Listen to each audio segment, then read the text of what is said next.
Welcome to Gardening Rhythms. I'm Paul Holowko. Fall is just around the corner. We have to get our beds ready to celebrate the harvest of the whole year. This is my favorite time of the entire year. It's when family gets together, family comes over, friends come over, you have a wonderful dinner. Halloween is around the corner. It really is the most fantastic time that I always like during the year, and it gets me excited. You can see here in the garden, we have the pumpkins ready to go, and Halloween is just around the corner, so that's something I'm looking forward to. Plus, you can also make a lot of pumpkin pies. I can just smell the cinnamon in the air now. What we need to also do is also prepare our flower beds for the fall and the winter. And what we need to do is, we have a variety of different ways we can do that. One of the ways is we can put amendments into it from compost, or put amendments from manures or other dead plants. Or if you want to, we can actually start making the plants do the work for us to get our soil back. Take a look at our flower garden over here. This is a garden that I've pretty much neglected for about a couple weeks, trying to get some time to basically double dig it over and just totally plow it over. I wanted to plant here green manure. Now, what green manure is a particular type of fashion that is a type of a method used by Ben Franklin in the earlier days of the colonial times, where it would be crop rotating, where you would have one form of crop that would be like, say, corn or something like cabbage, and that would take a lot of nitrogen out of the soil. Well, what you do is the next time you plant something there, you plant something that you know will put things back into the soil, and that's called a legume. They'll actually have little modules that are in the bottom of the roots that will sit actually inside the soil and be little nitrogen bubbles for plants to be able to absorb.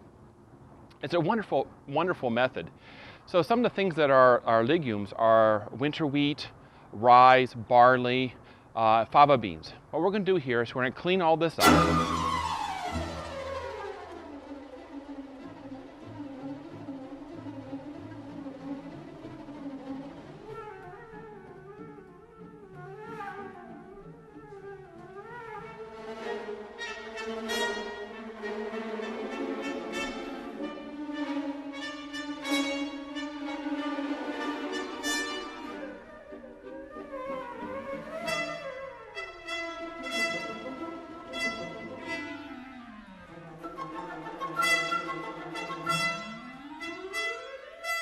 And as we're cleaning all this up, we're just going to double dig it. The first thing you do in double digging is you dig a trench along the side.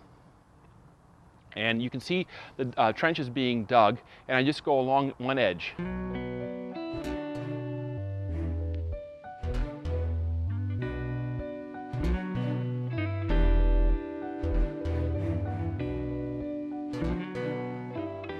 Next, I take a pitchfork, which is actually quite strong, and start digging rows over and over again. The idea is to put air into the soil, and so you end up actually having twice as much soil, at least by volume, than you did originally, so it won't be compacted. This means air gets into the soil and helps the actual roots for a type of respiration.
Here we then take a rake And we smooth out the entire thing and make it nice and smooth for putting the fava beans and the winter wheat. And that's what I decided to plant over here.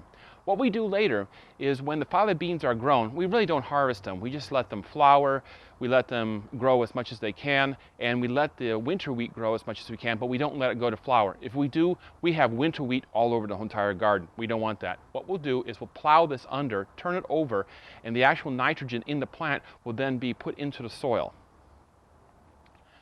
I put all the piles of all the debris from the garden into one little pile. Here you can see everything is getting lumped up, and this will go into the compost pile. What you do now is grab it, go to the compost, open the compost, and I have now roughly even parts of greens and browns. So I first put the browns in, then I'm throwing in some greens. At the end, water. Just water the whole thing down. Now I'm putting a little extra water in here because I know the rest of the compost is dry. So it gets a little extra water, close it up, and we're done. Our waste disposal for our yard is complete. Nothing that goes to the city, nothing goes to waste. That's the best part about this.